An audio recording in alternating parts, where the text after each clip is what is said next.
All right. Well, hello once again. Welcome. I'm Elena. I'm a computational linguist at Corian, and today, on behalf of Corian's team, I'm going to share our little study on taxonomy drafting. Just a note on what we do at Corian. Well, in general, we offer taxonomy and ontology management solution. We bring together concept-oriented and language agnostic terminology management and knowledge organization. So today, I'll walk you through our taxonomization journey and demonstrate what we've achieved on the terminology, on the example of terminology for Europe, or in short, IATE. So this is our agenda. I'll briefly introduce you the resource we got for taxonomization and share our motivation and walk you through our study and two approaches that we chose to test. On this slide, you basically see our problem statement visualized. So we'll be talking about our strategy to conversion of a structured haystack of concepts, like you see here on the left, into a broader, narrower structured graph-like scheme, a taxonomy. In essence, we'll see how AI can lend taxonomists a hand in their daily work. Well, when we address scientific publications on this topic, like how you can auto-generate or draft a taxonomy, you basically see the following. State-of-the-art techniques for automatic taxonomy generation tend to utilize information extraction and pattern-based methods. Also, combination of tags, Wikipedia category hierarchy, also already existing knowledge graph triple representations, and of course, things like strict domain-specific properties, which means that they rely on a corpus containing terms for taxonomization, and we here assume that this corpus represents some domain that we're working with pretty adequately. To our knowledge, none of the published studies solve the so-called out-of-context terms problem, basically when you're working with without any established relations or domain corpora at hand.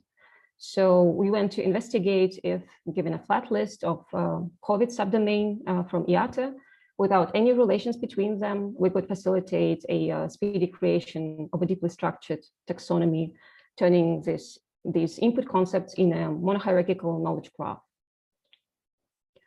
Before I dwell on why we think taxonomization is beneficial and important, just a few words on our resource for taxonomization, aka input data. Interactive terminology for Europe holds a large part of the textual knowledge of the EU. It has almost 1 million concepts and it stores multilingual terms and loads of metadata. It is being updated, I think, mostly weekly or even daily sometimes. However, while this database has some domain crosslinks with the Europe Octet hours, its concepts are not linked within. They kind of stand alone and can only be accessed lexically. So we thought that it would be pretty cool if we could bring in some taxonomy-like structure, and well, we rolled our sleeves and dived into algorithms.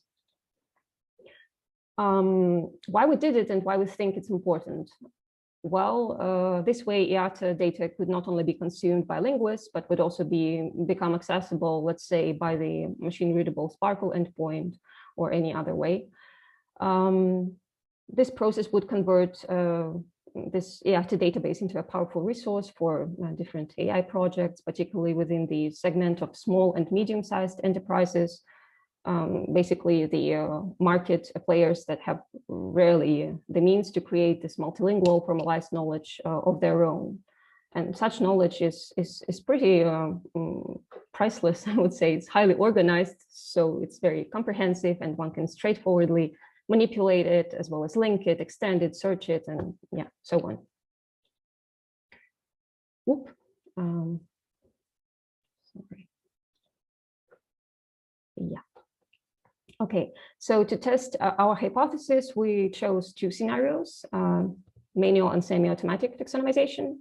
In the first scenario, a linguist took a flat list of concepts and turned them into a structured taxonomy, establishing broader, narrower relations between concepts. In the second scenario, a machine learning powered algorithm drafted this taxonomy, which was later curated by a linguist. In both cases, the taxonomies feature not only initial input concepts, but also the established relations between them and higher level parent nodes that bring a meaningful structure into our data. Here, I want to emphasize that we did not aim for an in-depth review of semantic coherence within the resulted concept clusters, and we rather focus on comparison of measurable parameters such as working hours, amount of transactions in the software, number of relations created. Basically, this is meant to be the help of a person who curates the data. When approaching manual taxonomization, curator's strategy was to move from concept to concept, starting from the top level nodes and establishing broader, narrower relations, later dividing these nodes further down into subtrees. Since initially concepts were sorted alphabetically, the taxonomist had to constantly switch semantic context. Also, this top-down method requires several passes through the data. It's a tedious task, but while it's a challenge, the created result is basically the result of intellectual human capacity. It is not influenced by any additional obscure models or primed by pre-trained algorithms. So there are definitely advantages. Yeah. So when we look at automatic taxonomy induction, we came up with a combination of several algorithms. So we use terms and synonyms that comprise each COVID concept as input data. And first, this input was vectorized. So text tokens representing each concept were converted into dense vectors of numbers. And since our dataset contains many rare disease-specific tokens, we used fast text word embeddings to convert them into vectors. Next, we calculated pairwise cosine similarity for all combinations, and basically we formed symmetric matrix of similarities. To create a graph, each node is represented by an input concept, and to form the vertices of the graph, we establish a threshold. In our case, it was a median cosine similarity of all the given similarities. So if two concepts have a similarity higher than this determined threshold, the edge is formed, and the formed edge will then have the similarity score as a weight attribute. Ultimately, all combinations of concept nodes are checked to see whether a connection between them will be formed, hence resulting in an undirected weighted graph. Subsequently, we use Louvain algorithm on the aforementioned graph.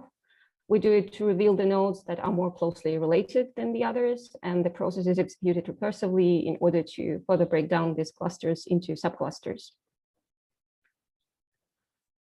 Then we have a draft of taxonomy, and the resulting taxonomy is revised by a curator.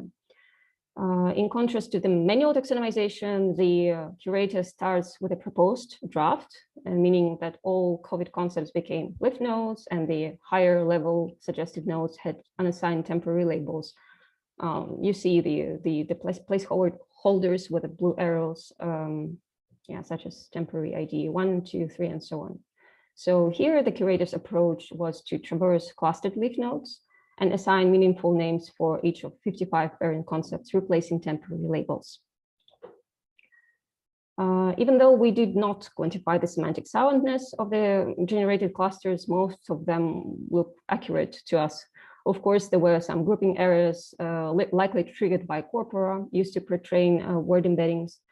For example, at this example with the interstitial space in the hospital pharmacy, they were wrongly clustered together because for word embeddings, both concepts are spaces appearing in similar semantic neighborhoods.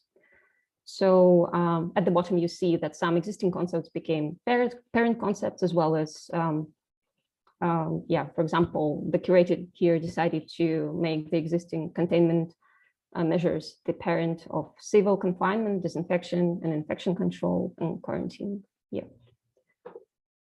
Right. So let's briefly have a look at the performance. In this table, you see our quantified effort spent on both manual taxonomization and curation of the automatically induced taxonomy. And here we can say that this collaborative human AI approach is efficient because it's 5 times faster than a purely manual taxonomization. It's effective since it doesn't require drastic context switching and semantic jumping, as well as we systematically name clusters and clean groups semantically. It is also scalable because the curation can be parallelized by branch, I think in most software that does the taxonomy curation.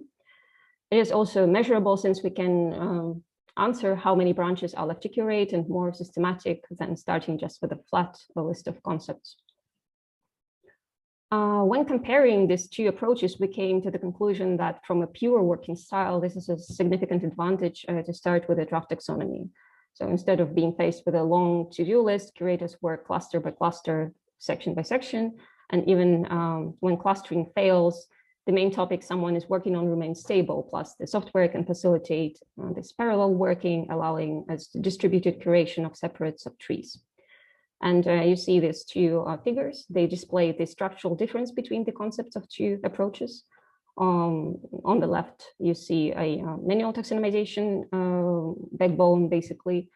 And we have a so-called polyhierarchical taxonomy, and on the right, the semi-automatic approach that it encourages a strictly hierarchical tree-like concept system, basically a monohierarchical one. So, yeah. Just some summary, some points. Why taxonomize? We believe that the suggested approach can significantly bring down the effort while yielding a taxonomy of a decent quality. And we encourage everyone to try out this combination of algorithms if you're looking for ways to enhance your performance of some AI solutions. In future work, we plan to create more accurate vector representations for domain tokens. The specific context in which they apply can be exploited, and it is a known example of that in the literature that such retraining or fine-tuning usually yields better results. Also, consistent presence of metadata in the terminology, like you here at the bottom. This information can aid auto-taxonomization, significantly reducing curator's toil. For example, the metadata about a semantic parent of a term or free text concept definition can help you with parent concept identification using NLP techniques. Yeah, here we can extrapolate a parent of a modified live virus vaccine, which is vaccine, which would be a parent of this narrow concept. Yeah, right. So thank you for your attention. In case you have any questions regarding the presented study, I'm ready to take them. And if you'd like to discover more about what we do, you're welcome to check out our website. Thank you.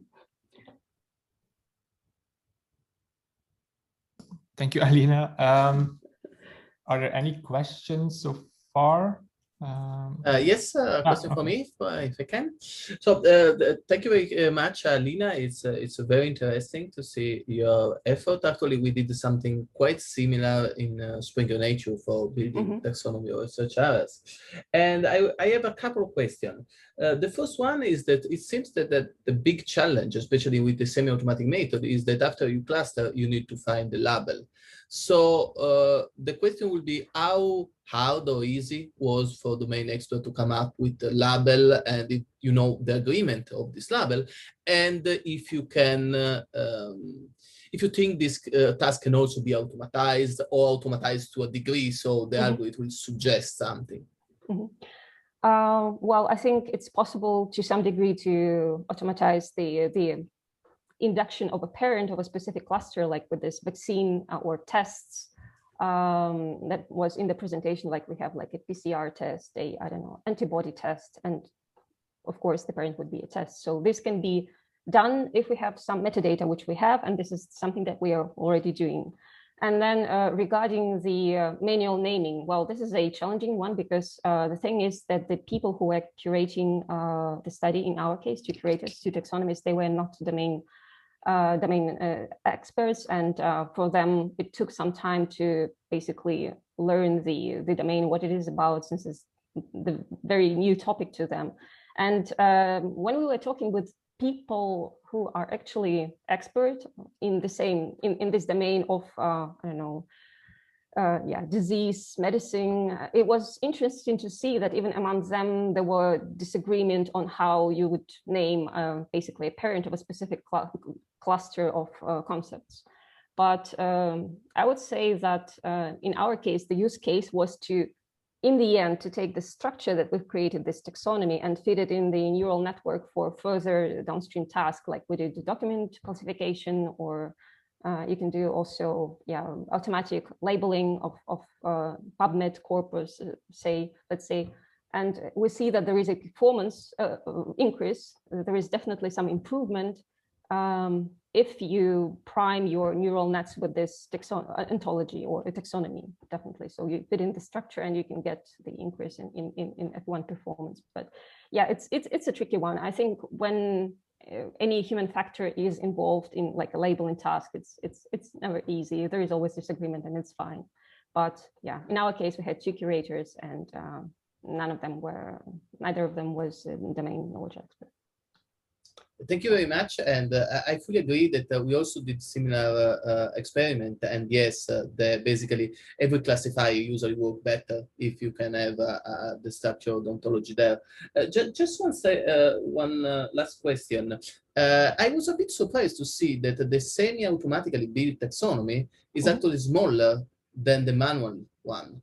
And the reason I'm a bit surprised is that because usually when we do this thing, one advantage of being semi-automatic is that you can get crazy and build quite larger taxonomy. While normally if you just put user in a room, after a while they get tired and they stop doing the taxonomy. So do you think, why do you think it's smaller? Do you think is there a possibility with semi-automatic method to build actually much larger taxonomies and so on? If I understand what you mean correctly, it's probably, you have the impression that it is smaller because it is a monohierarchical taxonomy. Because basically both methods, they got the very same input, and yeah, it's just the amount of clusters is 55, but the curator that did the whole manual work, they were also hooking the concepts under different parents. So they were creating this rather like polyhierarchical taxonomy, or almost like, a semantic net of knowledge. Basically, there was no control like, hey, if you take one concept, please hook it under one parent. And of course, this is like, would be more logical to do it like this for the algorithm as well. But again, it's just a small study. And I think with more research, we can probably allow this, what we are doing, like we can tell our algorithm to also probably hook concepts under different parents, because definitely you can do that. Thank you so much. Yeah, you're welcome. We had also a question in the chat too, actually, from Nora. So they say, thanks for the presentation, very nice work. If you didn't miss that, what word embedding model and similarity metric did you use? And also, what about the type of clustering method, distance-based or k-means? So we used fast text word embeddings. In our case, it was preferable because we were dealing with many words that are basically rare words or out of vocabulary words. So that was our use case, but of course, you're free to choose whichever flavor word embeddings you want. Then when it comes to clustering algorithms, there was a similarity metric. We went for constant similarity. And yeah, of course, all this information is also available in the paper. When it comes to clustering algorithms, we did experiment with k-means, but in the end, we just decided to go with this community detection algorithm, the Louvain algorithm, which yielded to our opinion, better results. But I did some work on also hierarchical clustering. It is also nice, but it really needs to be, in our case, more researched and also fine-tuned, because so far it looked to me that the chosen algorithm that I've mentioned was doing a better job. Okay, thank you. And there's still another question, but I would suggest to move that one to the Slack.